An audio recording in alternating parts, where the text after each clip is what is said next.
আসসালামু আলাইকুম। আমি ইকরামুল ইসলাম।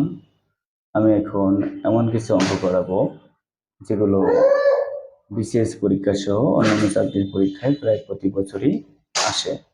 এটা ৩৬তম বিসিএস এর একটা প্রশ্ন। প্রশ্নটি হচ্ছে, ভারসাম্য রক্ষা করতে হলে নিচের চিত্রে বাম দিকে কত ওজন রাখতে হবে? দেখেন এই যে নিচের চিত্রে বাম দিকে মানে এখানে এই যেটা আমরা দেখতে পাচ্ছি এটা হচ্ছে কপি কল, এটা হচ্ছে কপি কল। এই কপি কলের বাম দিকে প্রশ্নবোধক স্থানে কত ওজন রাখতে হবে এটা আমাদের বের করতে হবে। কপি কলের বাম পাশে প্রশ্নবোধক চিহ্নটিতে কত ওজন রাখতে হবে, এই ধরনের অঙ্কগুলো সলিউশন করতে হলে আমাদের এই সূত্রটা অ্যাপ্লাই করতে হবে। সূত্রটি হচ্ছে ভার গুণ ভার বাহুর দৈর্ঘ্য ইকুয়াল বল গুণ বল বাহুর দৈর্ঘ্য। এখন প্রশ্ন হচ্ছে, আমরা বুঝবো কি করে কোনটা ভার, কোনটা ভার বাহুর দৈর্ঘ্য, কোনটা বল, কোনটা বল বাহুর দৈর্ঘ্য? দেখেন এই যে কপি কল, এই কপি কলের বাম পাশে যে কোনো একটাকে ভার ধরলে হবে অথবা যে কোনো একটাকে বল ধরলে হবে। তাহলে এইটা যদি ভার হয়, মনে করেন এটা ভার, এটা যদি ভার হয় তাহলে এখান থেকে ভার থেকে কপিকল পর্যন্ত এই যে দূরত্বটা, ভার থেকে কপিকল পর্যন্ত এই দূরত্বটিকে বলা হয় ভারবাহুর দৈর্ঘ্য। আবার এটা যদি বল হয় তাহলে এই বল থেকে কপিকল পর্যন্ত এই যে দূরত্বটা, এই পর্যন্ত যে দূরত্বটা, এটা হচ্ছে বল বাহুর দৈর্ঘ্য হবে। তাহলে আমরা এখন খুব শর্টকাট ভাবে সলিউশনটা করব। প্রশ্নবোধক চিহ্নটির মান বের করব। তাহলে প্রশ্নবোধক চিহ্নটি গুণ, এটা যদি ভার হয় তাহলে এটুকু হচ্ছে ভারবহর দৈর্ঘ্য গুণ 3 ইকুয়াল, ডান পাশে কি আছে বলের মান তাহলে 6 কেজি, আর এখানে বল বহর দৈর্ঘ্য 4, 6 গুণ 4, 6 গুণ 4। বা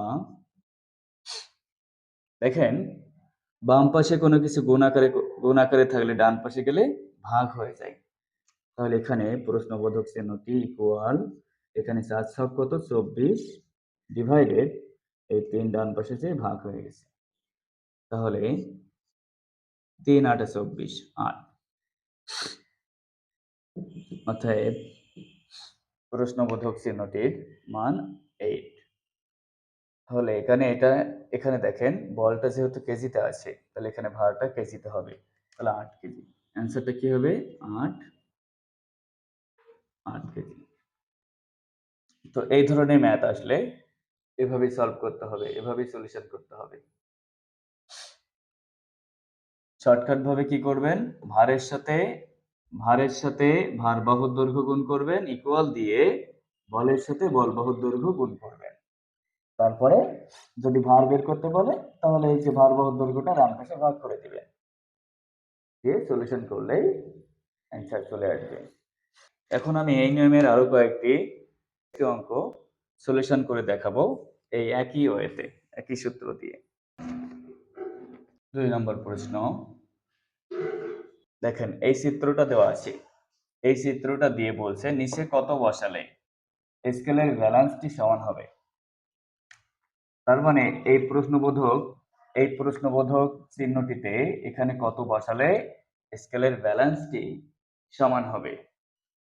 দেখেন আমি আগে অঙ্কটিতে কি বলছিলাম, ভার গুণ ভার বাহুর দৈর্ঘ্য ইকুয়াল দিয়ে বল গুণ বল বাহুর দৈর্ঘ্য।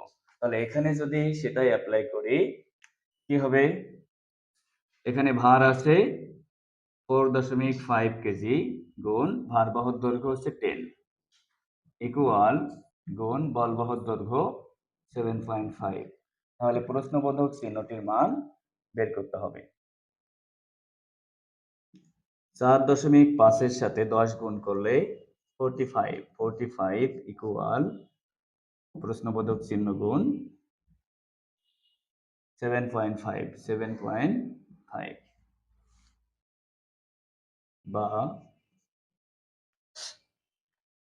তাহলে প্রশ্নবোধক চিহ্নটির মান কত হবে? এই 7.5 এপাশে আসলে ভাগ হয়ে যাবে। 45 এর সাথে 7.5 ভাগ হবে। অ্যান্সার আসবে 6। তার মানে এটার মান 6 কেজি। অর্থাৎ এটার উত্তর হবে 6 কেজি। দেখেন একই সূত্র দিয়ে করছি।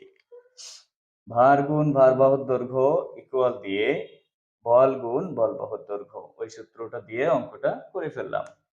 তাহলে এখানে 4.5 গুণ 10 45, আর এখানে প্রশ্নবোধক চিহ্নটি গুণ 7.5। তাহলে এই 7.5 45 এর সাথে ভাগ করে দিলে অ্যান্সার চলে আসবে। 45 ডিভাইডেড 7.5 মানে 6 কেজি।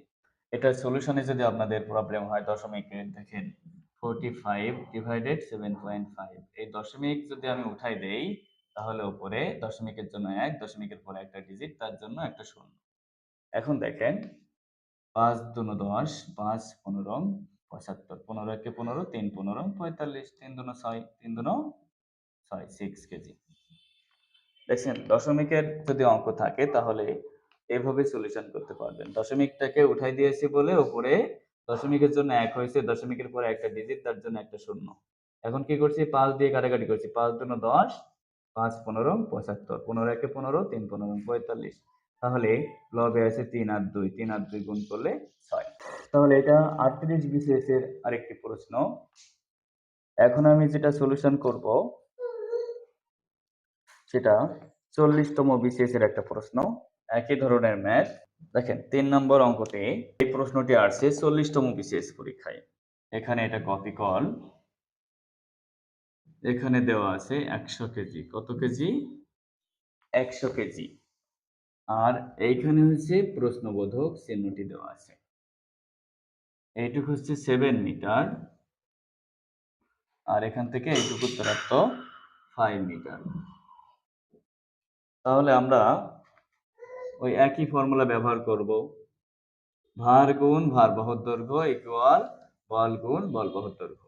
তাহলে এখানে কি করব? শর্টকাট 100 গুণ 7, 100 গুণ 7 ইকুয়াল, এখানে কি হবে? এই যে প্রশ্নবোধক চিহ্নটি গুণ 5। তাহলে এখন দেখেন এই 5 যদি আমি এখানে ভাগ করে দিই তাহলে এই মানটা বের হয়ে যাবে। 100 গুণ 7 ডিভাইডেড 5 ইকুয়াল, এই যে প্রশ্নবোধক চিহ্ন। কোনো কিছু গুণ আকারে থাকলে সাইড চেঞ্জ করলে কি হয়? ভাগ হয়ে যায়। কি হয়? ভাগ হয়ে যায়। বা তাহলে 5 একে 5, 5 20 100, 5 একে 5, 5 20 100। দেখেন 100 গুণ 7 ইকুয়াল প্রশ্নবোধক চিহ্ন গুণ 5। তাহলে এই 100 গুণ 7, আর এখানে ডান পাশে কি আছে? প্রশ্নবোধক চিহ্ন গুণ 5। তাহলে এই 5 এই এই সাইডে এসে কি হয়ে গেছে? ভাগ হয়ে গেছে। 5 একে 5, 5 20 100, তাহলে 7 দুনো 14, আর শূন্য একটা, তাহলে 140। তার মানে এই প্রশ্নবোধক চিহ্নটিতে এখানে যদি আমি 140 কেজি বসাই, 140 কেজি, 140 কেজি, তাহলে ভারসাম্য রক্ষা হবে। ভারসাম্য রক্ষা হবে। তাহলে ভারসাম্য রক্ষা করতে হলে নির্দেশিত স্থানে, নির্দেশিত বলতে এই যে প্রশ্নবোধক স্থানে কত কেজি ওজন রাখতে হবে। কি করলাম? বাম পাশে ছিল 100 কেজি, তার সাথে 7 গুণ করে দিলাম। 100 গুণ 7 ইকুয়াল দিয়ে ডান পাশে প্রশ্নবোধক চিহ্ন গুণ 5। এবার এই 5 গুণ আকারে আছে, এই পাশে এসে ভাগ হয়ে গেছে। তাহলে 100 গুণ 7 ডিভাইডেড 5, তাহলে 5 একে 5, 5 20 100। এবার 20 আর 7 গুণ করলে 140। এটাই অ্যান্সার, এটাই অ্যান্সার। আশা করি সবাই বুঝতে পারছেন। এখন আমি আরো একটি ম্যাথ করব, যেটাও 44তম বিসিএস এর একটা প্রশ্ন। 44তম বিসিএস এর আরেকটি প্রশ্ন, এই সেম প্রশ্ন আমি সলিউশন করব। 44তম বিসিএস এর প্রশ্নটি হচ্ছে ভারসাম্য রক্ষা করতে নিচের চিত্রের বাম দিকে কত ওজন রাখতে হবে। দেখেন এখানে চিত্রটি আছে এরকম, মাঝখানে এটা কপি কল, মাঝখানে এটা কপি কল, এখানে দেওয়া আছে 8 কেজি, 8 কেজি, 8 কেজি। আর এখান থেকে এই কপি কলের দূরত্ব দেওয়া আছে 3 মিটার। 3 মিটার, এটা প্রশ্নে দেওয়া আছে। আর বাম পাশে প্রশ্নবোধক চিহ্নটিতে কত ওজন রাখতে হবে? এখান থেকে কপি কলের দূরত্ব, এই দূরত্ব দেওয়া আছে 4 মিটার। 4 মিটার। তাহলে এই অঙ্কটি আমরা কিভাবে সলিউশন করব দেখেন, খুব ইজি। এই যে প্রশ্নবোধক চিহ্নটি, তার সাথে 4 মিটার গুণ হবে, প্রশ্নবোধক চিহ্নটির সাথে 4 মিটার গুণ হবে, ইকুয়াল ডান পাশে কি আছে 8 কেজি, আর এখানে দূরত্ব হচ্ছে 3 মিটার। তাহলে এই 8 এর সাথে 3 গুণ হবে, বা তাহলে প্রশ্নবোধক চিহ্নটি সমান কি হবে, 3 8 24, 3 8 গুণ করলে 24, আর ডিভাইডেড 4, এটা 4 গুণ আকারে আছে, ডান পাশে যে ভাগ হয়ে গেছে। তাহলে 24 ভাগ 4, 4 ছক 24, 4 ছক 24। অতএব প্রশ্নবোধক চিহ্নটির জায়গায় 6 কেজি হবে, 6 কেজি, 6 কেজি। তাহলে এই 6 কেজি দিলে, এখানে 6 কেজি বসালে এখানে ভারসাম্য রক্ষা হবে। ভারসাম্য রক্ষা করতে নিচের চিত্রের বাম দিকে কত ওজন রাখতে হবে? 6 কেজি ওজন রাখতে হবে। আশা করি সবাই বুঝতে পারছেন।